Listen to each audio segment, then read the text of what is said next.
After my parents tried to corner me into taking care of my sister, I secretly moved out Reddit family drama when my parents tried to corner me into becoming my sister's caretaker. I packed my belongings and slipped away without telling anyone. Not long after, they begged me to come back. My name is Emma, I'm 28, and this is how it all unfolded. I honestly believed I had everything under control, working as a digital marketer and renting a lovely flat from my parents at a reasonable rate. I had been steadily putting money aside for my own house, slowly but surely building my future. Then one morning, at exactly 7 a.m., my jobless younger sister Martha showed up at my front door dragging suitcases behind her. Before I could even understand what was happening, my mother called me to announce that Martha would be living with me, and that my rent would now be doubled. In the span of minutes, my carefully built life felt like it was collapsing. Up until that moment, things had been going really well. I had carved out a place for myself at Digital Pulse, a rising marketing agency in the city. Our office was modern, with glass partitions, collaborative desks, and a break area stocked with everything from cappuccino to kombucha. My desk overlooked tall windows with a view of downtown, giving me both energy and motivation every morning. I earned enough to cover expenses and still save about 20% of my income toward my future house. After 4 years at the firm, I had just been given responsibility over our biggest client yet, a nationwide fitness brand planning a complete online rebrand. My boss even hinted that if I nailed the project, a promotion was in sight, meaning at least a 15% raise. My apartment, leased from my parents, had always been my refuge. A modest one-bedroom in a peaceful neighborhood, close enough to downtown for commuting but far enough away to breathe. When my parents bought the building as an investment 5 years ago, they offered me one of the units at below-market rent. At the time, it felt like a blessing. Over the years, I'd poured love and effort into making it mine. The living room had a sectional sofa I paid off over months, a coffee table I restored from an estate sale, and shelves lined with both marketing and psychology books alongside my collection of vinyl records. The kitchen was compact, but fitted with good appliances that made cooking enjoyable. My Vitamix was a splurge after my first bonus, and I gifted myself an espresso machine for my birthday. My bedroom was truly my sanctuary, complete with a memory foam mattress, hotel-quality sheets, and a cozy reading nook by the window, perfect for rainy Sundays with coffee and a novel. Every piece in that apartment had meaning. It represented years of planning, budgeting, and independence. Financially, I was right on track. With steady savings and a likely promotion, I figured I could put down a deposit on a house within 3 years. I'd even started browsing listings casually, just to get a sense of the neighborhoods I liked. My relationship with my family, though, had always been complicated, especially when it came to Martha. She was the golden child, while I was the one who learned to fend for myself. I worked through college, graduated with little debt, and earned my way. Meanwhile, Martha hopped between majors at an expensive private university, all fully funded by our parents. The favoritism carried into adulthood. When Martha wanted a car, my parents bought it. When I needed one, I had to take out a loan. When she lost a job, she moved back home rent-free. When I got laid off early in my career, my parents loaned me money, at interest. I loved them, but it was always clear, the rules were different for us. I learned to accept it and build an independent life where I didn't have to rely on their approval. Renting the apartment from them felt like a rare compromise, a chance to benefit without fully depending. Then the warning signs started.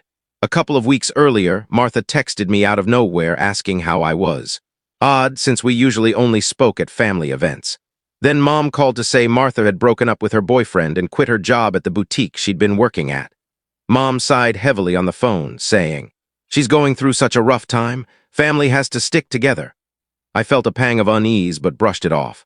The night before everything changed, I was curled up in bed scrolling Pinterest for kitchen backsplash ideas. By morning, my life was flipped upside down. At exactly 7 o'clock a.m., the knocking started. Still half asleep, I shuffled to the door, expecting maybe a package delivery. Instead, Martha stood there with giant suitcases and a forced smile. "Surprise," she said flatly. "I'll be staying here for a while." My jaw nearly hit the floor. Before I could protest, she pushed her way in and dumped her bags. Moments later, my phone rang. It was Mom. "Your sister's there, right?" Mom didn't even wait for me to answer. "Make her feel at home. She needs family support right now." "Mom," I tried reasoning, "my apartment is tiny and I work from home. She can't just..." She'll sleep on the couch. It's temporary. Don't be selfish, Emma. Be there for your sister. Her tone wasn't a suggestion. It was an order. And if I pushed back, Dad would step in and be even harsher. I gave in, telling Mom Martha could stay for now. Within hours, Martha was rearranging my apartment, unpacking her things, and even suggesting she should take my bedroom since the living room was too bright. When I refused, she played the victim. Wow, Allie, I just lost my boyfriend and my job, and you can't make one tiny sacrifice. That was just the beginning. The first week was chaos. Martha slept till noon, leaving the living room a disaster zone of clothes, makeup, and snacks, ruining the backdrop of my client calls. She drained my fridge, emptied my meal preps, finished my specialty coffee, and even found my hidden chocolate stash. When I tried setting boundaries, quiet hours, shared groceries, respecting personal items, she rolled her eyes and laughed. I'm your sister, not some random roommate. She insisted Mom and Dad told her she could stay as long as she needed. That was when I realized the trap. My parents had planned this. The following weeks were worse. Martha used my things without permission, racked up the utility bills with marathon showers, and invited friends over while I was working. My peaceful home turned into a nightmare. My job performance started slipping. For the first time ever, I missed a deadline. My manager, Clara, pulled me aside. Everything okay at home? All I could say was, family issues. I started avoiding home, staying late at the office, or making excuses to be elsewhere. But no matter what I did, the stress followed me. I cried more than once in my own bathroom after discovering yet another thing of mine Martha had ruined. When I finally confided in my best friend Sophie, she said gently, maybe it's time to get your own place even if it costs more. Is your peace of mind worth the discount rent? She was right. My so-called sanctuary wasn't mine anymore. And as things escalated, I knew I had to make a choice that would change everything.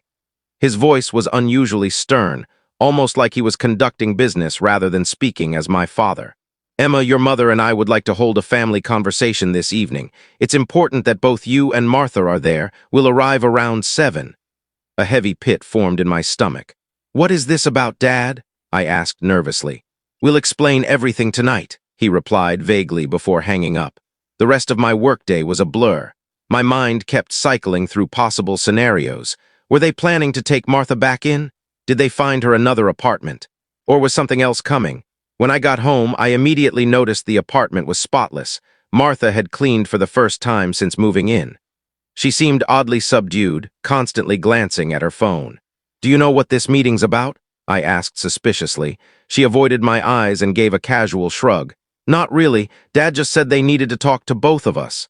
At exactly 7 p.m., my parents arrived. Mom carried a casserole, insisting dinner was taken care of, while Dad came in with a folder tucked under his arm. My chest tightened. It was never good when he had paperwork. We all gathered around my dining table, the one I'd restored from a flea market with my own hands. After Mom dished out the casserole, Dad cleared his throat and opened the folder. Emma, as you know, your sister has been staying with you for a month now. Since the arrangement seems to be working, we've decided some adjustments need to be made to your lease agreement. My fork froze midway to my mouth. Adjustments? What kind of adjustments? Without hesitation, he slid a document toward me. Your rent will increase starting next month, double your current rate. I nearly choked. Double. Why on earth would you double my rent? Mom jumped in smoothly. Well, there are 2 people living here now, twice the utilities, twice the strain on the apartment. I stared in disbelief. But Martha isn't paying anything. She doesn't even have a job. Dad responded in his calm, condescending tone as though I was missing something obvious. Exactly, which is why we need to raise your rent to cover the additional costs while she gets back on her feet. I looked at Martha. She was avoiding my gaze, smirking faintly at her food. She had known. Of course she had known. I forced my voice steady. So let me get this right. You want me to pay double the rent to cover Martha staying here? Even though I never agreed to it, I don't have space, and I've already been dealing with higher costs and constant disruption.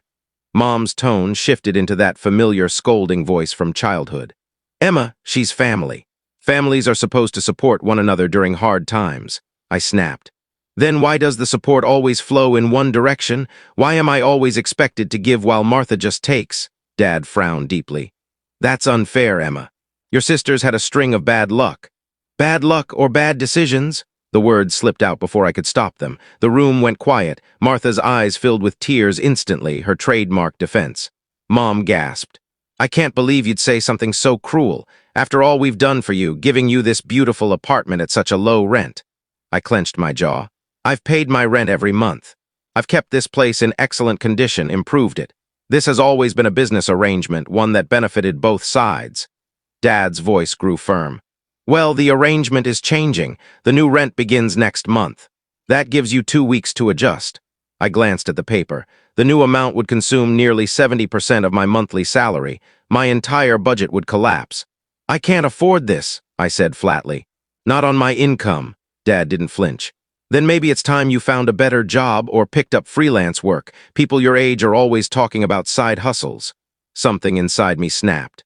Years of being the dependable one while Martha coasted, of always giving while she got endless second chances. This was the breaking point.